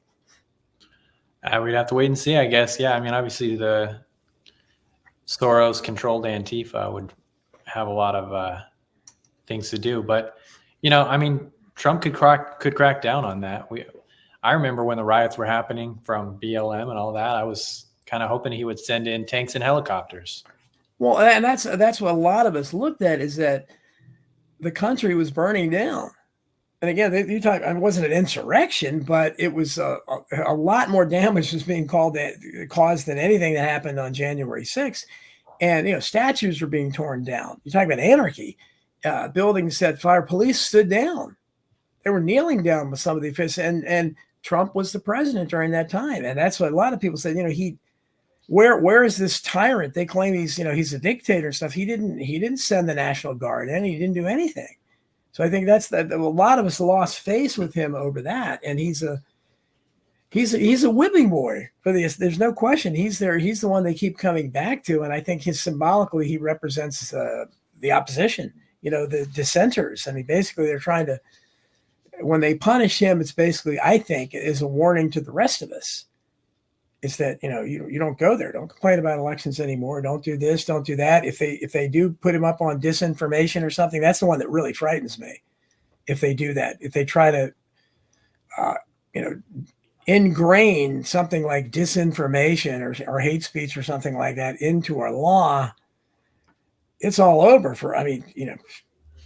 Well, remember the Douglas Mackey case? This guy basically got prosecuted for posting a meme. They call it election interference. Yeah.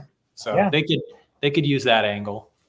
Yeah, and unfortunately, I think he served 30 days or something, but he could have gotten 7 years. I mean, the fact he was prosecuted at all. I mean, it's just, the fact that Owen Schroyer was. Owen Schroyer didn't even go inside. You were in there for 36 seconds. I don't understand how. You're familiar with the case of Jeremy Brown? I've heard the name. Describe. He's another J6er. He actually, before January 6th, the FBI came to his house. He was an oath keeper, and they said, that they wanted him to be an asset for him. And he recorded the whole conversation. After January 6th, they started arresting people. He went and published it, the phone call. So, or the, not the phone call, the recording. So everyone could see that they wanted to come and recruit him. And then they arrested him after he released that. And he got framed for, they planted some grenades or something at his place in Florida. So he actually had that trial, got convicted on that, and he still has his January 6th trial pending, and he's in prison in Florida. He actually was running for something congressional. I don't know if he still is, but yeah, from jail. What kind of sentence did he get for the grenades? You'd have to pull it up, I guess. Okay, Jeremy Brown. I look that. Yeah, there's so many stories like that. Is that And I'm just looking in there. Okay, here it is. My audience is very up to it. Jeremy Brown got 7 years total. 7 years, jeez. And he hasn't gotten his J6 conviction yet or trial. And again, just something else while he was waiting now. Well, he was basically, when he's showing what the kind of entrapment they were trying to do, that's a whistleblower, and you see what happens to whistleblowers. I mean, look at Julian Assange and Edward Snowden, Manning. I mean, these people are still, they're not really free in any sense of the word, because they all they did was blow the whistle people at much lower levels there, and that's what this guy was doing. He's trying to say, look what they were trying to do to me here, so we're going to punish you. So it's very, I don't know, and I don't know what your if you do you have children, or what do you know? No, I'm still single. Okay, I was going to say, I wonder what you would tell your children or whatever. I mean, my son, fortunately, is my only ally in my family. He's probably watching the show. I feel pretty confident he's the only member of the family that watches the show all the time. So he's, but it's tough, because especially when the popular opinion, and I'm talking about the culture, has demonized you guys. I mean, you're not going to see a skit on Saturday Night Live spoofing what's happening to you all, in terms of, these are awful tyrants that are doing this to you. Maybe they would make a skit making fun of January 6 people, but it's tough to, I mean, in terms of your sister or other people like that I see this all the time, where they respond to that because you've been demonized, and they just look at it like, well, this is my impression, and you can't convince them otherwise. This is obviously, they should know. God, you were inside 36 seconds. They had a pre-dawn raid. That should have been enough to convince anybody, really. I mean, maybe they think you're guilty of some other stuff or something, but I mean, it's just a sad story. I don't. So, any other impressions that you saw when you were in DC that we should do? Did you see Ray Epps there? Did you know who he was or anything? Actually, he was in Arizona when I was there for Stop the Steal there. And yeah, Lara Logan actually uncovered that he was taking pictures of me in Baked Alaska. Well, we don't really know why. Oh, really? Interesting. So this guy was making the rounds like a future Patsy assassin or something. They tend to show up in places like that. He lived in the same town as Baked Alaska. The other J6 defendant. He was the one who recorded me in the building that day. Now you mentioned the shaman, and a lot of people know him, and he ended up. Yeah, he was there too that same day. So what is is he your friend? What is your impression of him? No, I just saw him at Stop the Steal before then. So, yeah, I mean, he's a true patriot. I'm Christian, so I don't believe in shamanism. So we have a difference in religion, but I agree with him, obviously, in terms of patriotism. He's a true. Well, didn't he? And I think Tucker Carlson played no small part in that. But didn't they commute the rest of his sentence? Isn't he out free now? So Tucker Carlson showed the evidence and stuff, but that had nothing to do with why he got out. He got out because his time was served. He got a little bit of First Step Act, which is thanks to Trump, having to do with doing a drug program that he qualified for because of mushrooms. Okay, so that was, but well, it's interesting, because I mean, I think a lot of us were amazed that. To me, I don't know how that story didn't completely collapse after that video, because to see millions of people saw him being escorted, and I mean in a friendly way. Those cops were not antagonistic to him at all. I mean, they were, opening doors for him, and there was, and then to see the inside the Senate chamber or whatever it was, when the one guy is just sitting down and acting like he might be hurt, and then I think it was the shaman that led the guests and led everybody in a prayer. I mean, it's like this doesn't. These are not looking like any kind of evil people that are trying to overthrow the government here.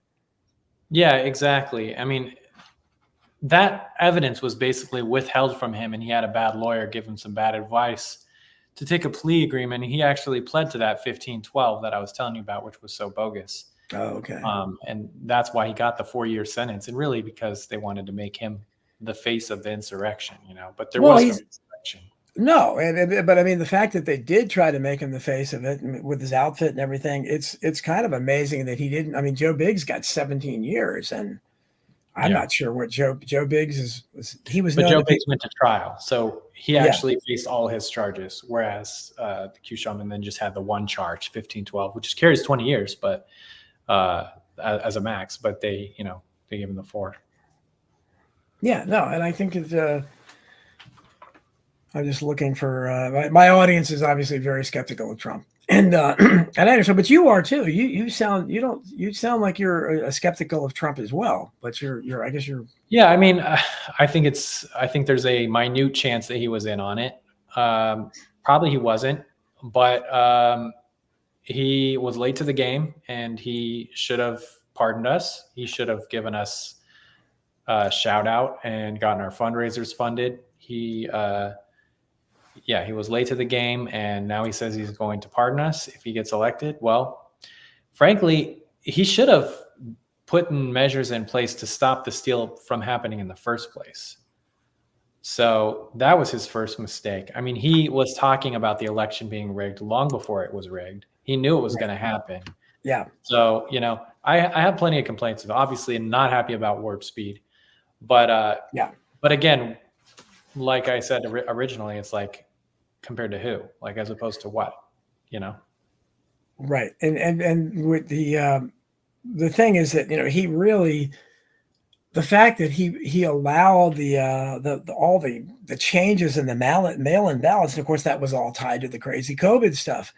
That's what changed things, because before the 2020 election, the only people that really did mail-in ballots were like maybe people in the military that were were not absentees, and but the mail-in ballot, that was not a common thing at all. But again, the unsolicited mail-in ballot is the real scandal. Like they send 7 of them to your house. You got 2 people living there. Yeah, and the fact that if you're just basically, and a lot of people are just too apathetic, if they're too lazy to do that, again, it's like they made it impossible not to vote, I guess, or they just keep sending you ballots. Okay, and I just think that's very. It's a huge part of the steal for sure. Yeah, it says, and Catherine Z talks about Trump's demeanor was weird. Well, I tell you, I've seen the video, and I have to tell you, during his speech, his hair was, the blonde we usually see it, and then when he came on and made a videotape speech urging people to go home, it was white. Have you seen that? I mean, people have commented on that. I don't know what that means. It sends you down the rabbit hole, but it's there's very different lighting, color grading on that. As a video editor, I can comment. Yeah, on that's fair. But I mean, if you. But I will say, I'm pretty sure they showed other takes eventually that I have someone that day. But that speech I was not impressed by, because I had been to Trump rallies before and he was doing his usual shtick. Yeah. And I was like, why are you not using this as an opportunity to actually show the evidence of the fraud? This would be the perfect right. Exactly. And I was disappointed. Yeah, and of course whatever you think about him, he definitely did not urge people. He said, go to the Capitol and make your voice be heard. He said peaceful and all that. So it's somebody, I want to see who this is. Hold on a second. I'm trying to.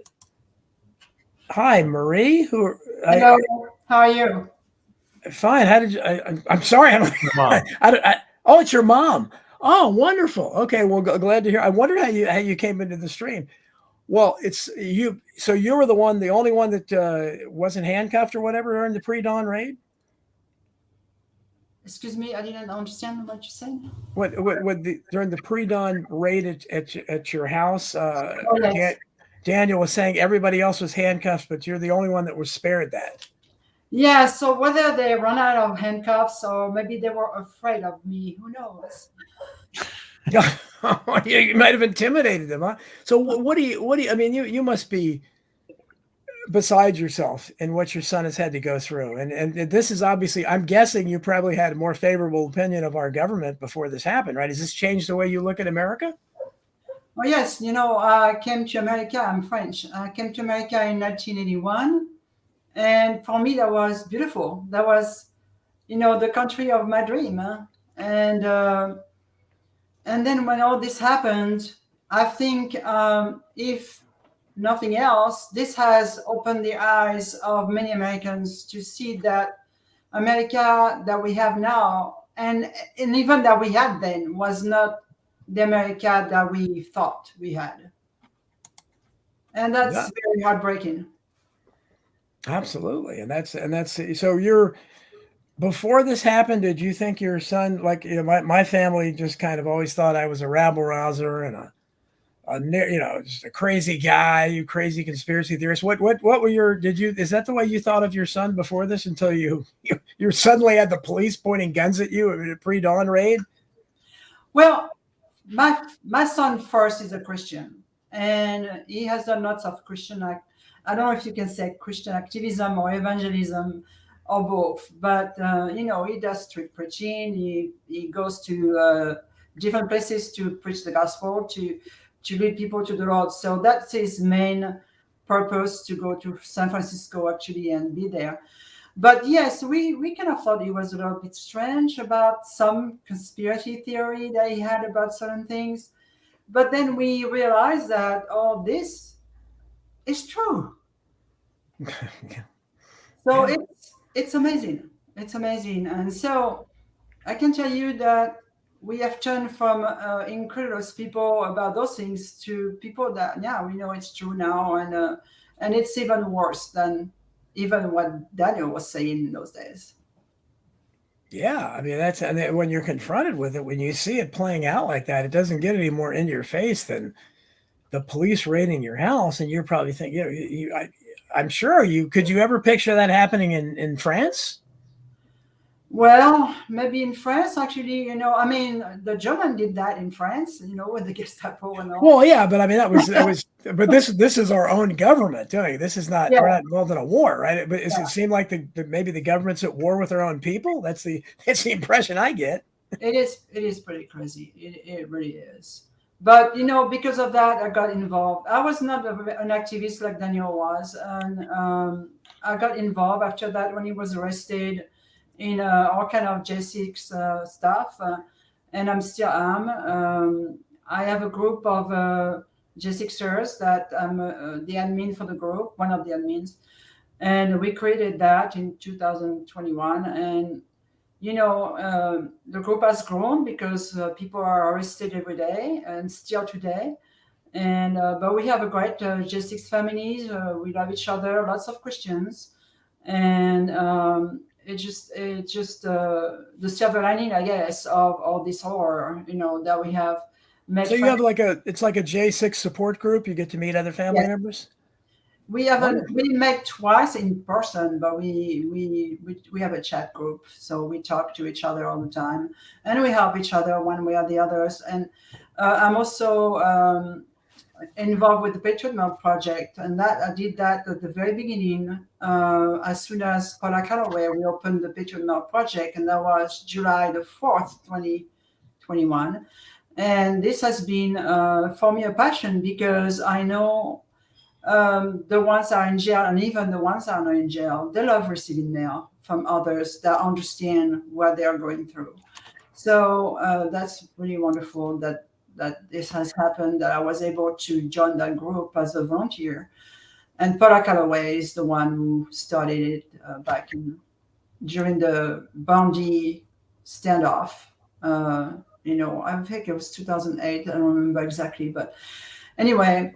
So yeah, she reactivated that, and I also thought I want people to know the stories of J6ers and their families. So I started J6 Patriot News with Tim Rivers, and Tim Rivers started the American Gulag Chronicle chat or channel on Telegram. And because of that, that's when we started to get a lot of letters. People received letters from people who are in jail. And we did the first book, The American Gulag Chronicles, Letters from Prison, because I thought this is really history here. We have these people that are in prison unjustly, and this needs to be told to this country. People need to know. And I thought that was an amazing way to do to show history in America. People being arrested for walking through doors, open doors. Okay. And also, so we have also the second book now that is going to be out probably in January. And so yeah, I have a passion for this because I know these people. I cry with them almost every day. Have you been to the DC Vigil? Do you sing the national anthem with them? No, I haven't been to the vigil. I try to not be part of lots of things that are more visible. I'm more like a person who likes to work in the background. Well, but it must be comforting to have other family members. Daniel, have you ever gone to any of the support meetings that she goes to? Well, the only time I've been allowed to go back to DC was for my sentencing, so I have not been able to do the vigil. But how about what your mother does? Do you go to any of those support group meetings or anything? Well, no. So those were in other states, and I have before trial I had pretrial conditions that I couldn't leave the northern or eastern district of Texas, and now Okay. post trial I can't leave the eastern district of Texas, with the exception of 3 other counties in Texas. So I can't go to anything, but that's over in August. Yeah, But yeah, I go to various right wing events around here, and we advocate for J6ers. I've done things with the American Patriot Relief organization around here by Mark and Jaleese Middleton. There's a couple other J6ers that are great patriots, and they have a great presentation they put on all across the state to let people know about what happened that day. Their trial's coming up soon. Well, yeah. We're actually praying, and the police came and attacked them. So that's what happened with them in J6.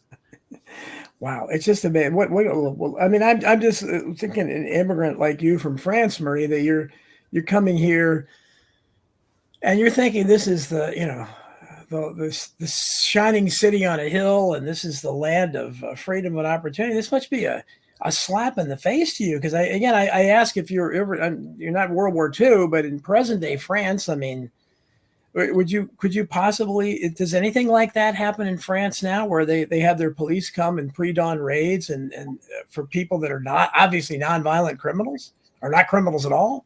I don't follow the French news that much. My husband does, but I don't for some reason. But I think France is really crazy right now with Macron. The current president is a globalist. So I assume probably some stuff like that is happening. They also have a full-on Muslim takeover there. Yes. Oh yeah, well that's true. Yeah, that's definitely a different thing. That I'm trying to find what happened to my thing here. But, a lot of people come to America for freedom. Well, when America's not free, where are people going to go? And even the whole concept of the United States of America, Right. To me, it's a constitutional democratic republic. Well, the Constitution is just a piece of paper if we don't have any rule of law, and we have rigged elections. We don't have democracy. Our representatives don't represent us. We don't have a, republic. Yeah. So we don't have any of those things. We don't even have a border. Do we have a country? The only thing we have left are the actual American people. And even that continues to be diluted. Yeah. And that's the thing is that we look at, but I mean, do you, especially you, Daniel, I get depressed just knowing that, there are people, my family and friends and in real life, just knowing that you can't reason with them. I mean, if they can see something like that, if they can be brainwashed or conditioned into thinking that you're a criminal because you went to Washington, D.C. to exercise your constitutional right of to assembly and to protest anything. And the fact that you did that and you were, maybe you weren't coerced like some of the others were, waved inside, but you weren't stopped from going inside.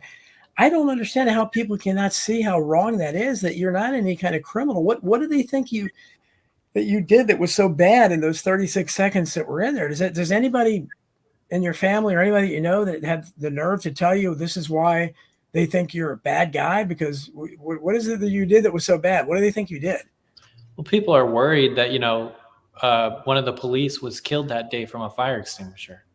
Right. And they're still promoting that lie. Jeez.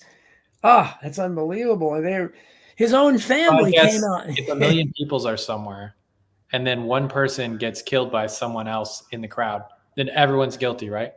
Well, it turns out that didn't even happen. But if it did still, then that has anything to do with me? No, obviously not. Yeah. And the fire extinguisher story was passed around long after his own family said no. The medical examiner said no. It was not, there was nothing like that. But they can, and you'll still hear it to this day. And you'll still hear the 4 cops were killed. There were no cops killed. But was it 2 or 3 committed suicide later, right? There were 4 who I would say committed suicide in scare quotes. Mm-hmm. Yeah. Okay. Yeah. Exactly. But that's the official. The official, but however you look at it, they weren't the January 6th protesters were killed by Trump supporters on January 6th. Right, they were not killed by that. That's the thing to remember, and yet that's the if They you try listen, to pass it off like that. Yeah, and even Merrick Garland himself, I believe, said that. Disgusting. Does not surprise me. No, I think Merrick Garland was like he's still talking about 4 cops died that day. It's like you're the Attorney General of the United States. And you're passing on that kind of disinformation. I mean, So, Marie, who are you? Or do you still like Trump, Marie, or did you ever like him? No, well, I didn't like Trump too much before the election, but I didn't want to vote for the left, so I voted for him. And he just warned me about the things that he was doing. He still is pretty annoying sometimes with the things he says. I really don't care because his acts are what speaks the most to me. He helped people. The economy was great. Even the unemployment for minorities was going down big time. And he did what he said he was doing. The only thing I have against him, I guess, maybe would be the vaccine. Yeah, that's a big problem for a lot of people. Yeah, he still hasn't recounted that, and so that's kind of sad. But otherwise, he did pretty well, I think. And lots of people were like me. They didn't want to vote for him, but they did, and they realized he did a good job. So we were won by the facts, not by just words like the left is. Won by, like Biden is saying the economy is fantastic right now. Don't they go to the grocery store? I'm wondering. I guess not. Yeah, with Bidenomics. Yeah, I don't know and I'm no Republican, but I don't understand what any Democrat is running on. I mean, what do they run on this incredible economy and record inflation and threats of World War III? Adrenochrome. Yeah, right. Exactly. What is sad, though, is that what I see now really is a system that is going to give us only communists to vote for, like they do in communist countries. They're going to take all the Republican out, especially Trump. But, who are we going to vote for? For just communists. Yeah, well, we don't have much choice in there. And that's assuming, again, we are...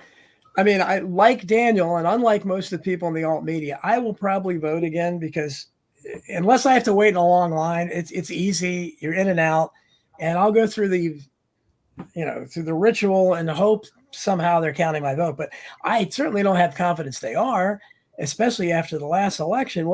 How do you counter that, Mickey? When you go, I don't know again if you had that worry in France or not, but we ought to have that worry in America because. Especially after the last 2 elections, it was so obvious. The last time I voted as a French person at the French consulate here in the U.S., it was paper ballots. It was paper. You get a paper. You get a little stack of papers with names, and that's what you put in the box.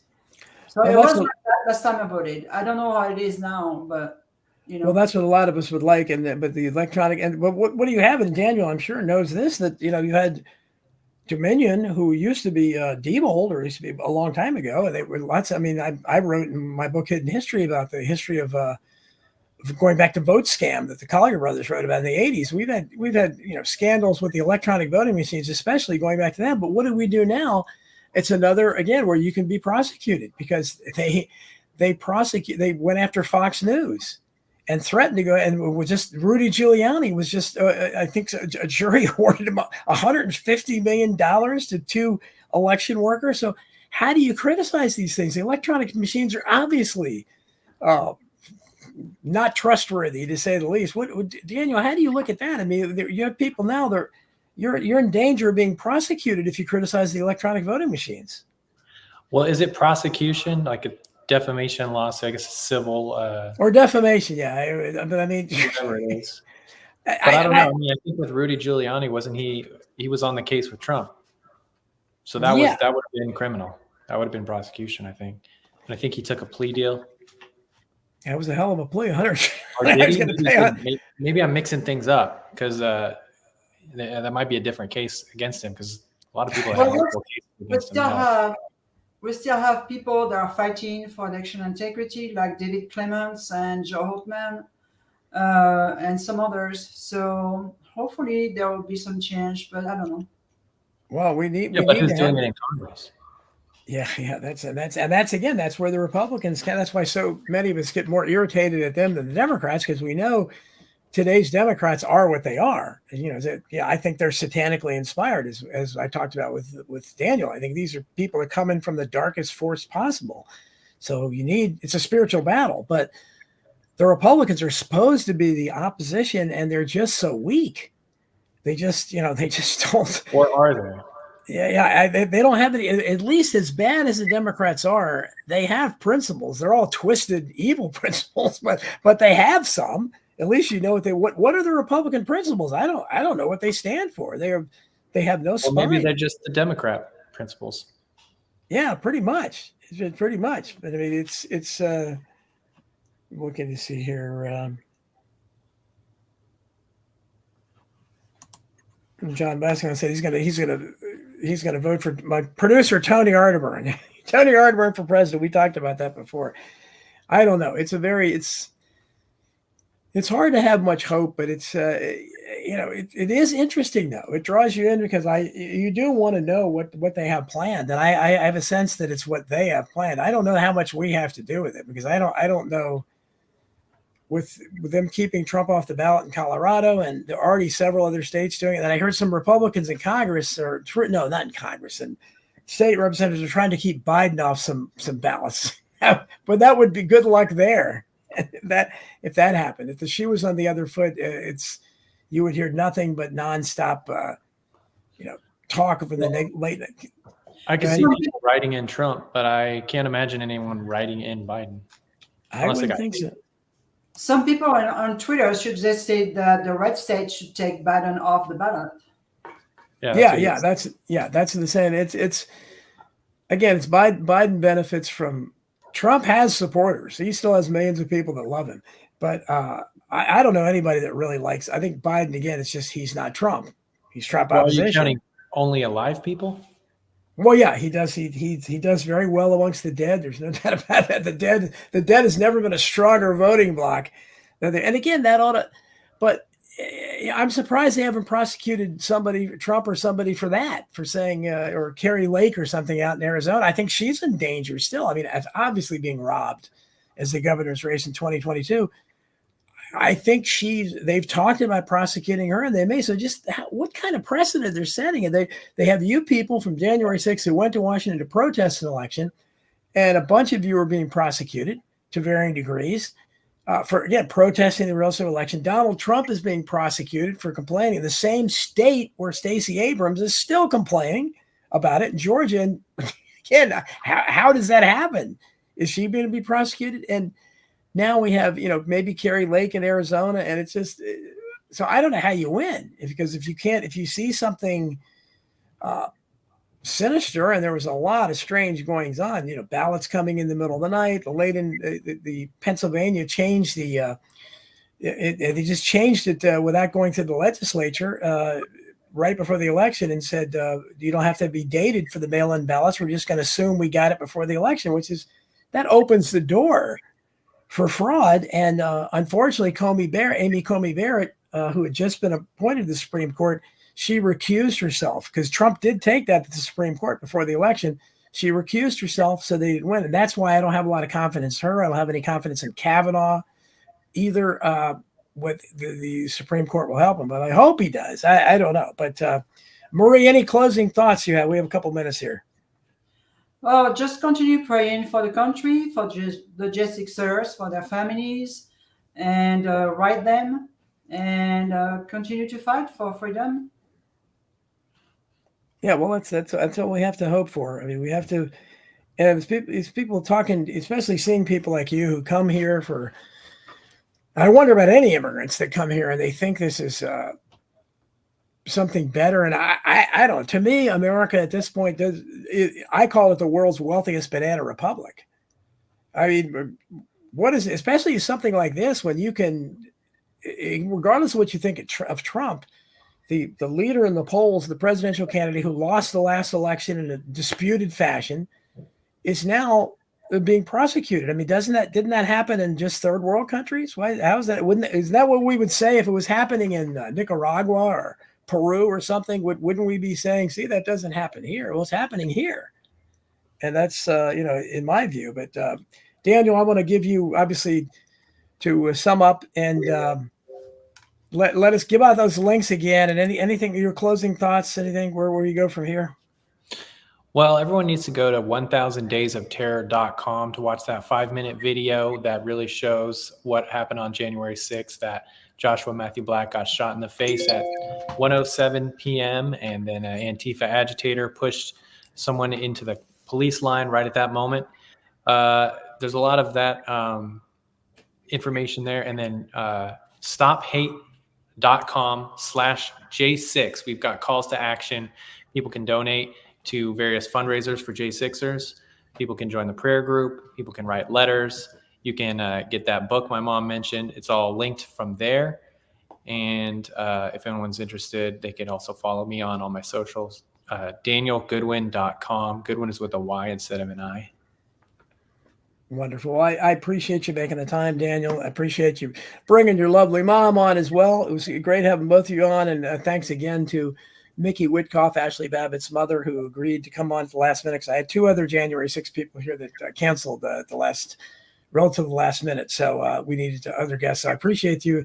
Wonderful show. Thanks so much, guys. I wish you the best of luck, Daniel, Marie. If there's any justice in this world, you won't have any more run-ins with law enforcement. Let's hope you don't. And maybe we can try to get this country back on some semblance of the track, because at this point, it's hard to argue that we're living in a free country when people can be imprisoned for the kind of nonsense that you were. So thanks again for joining us. Good luck to you.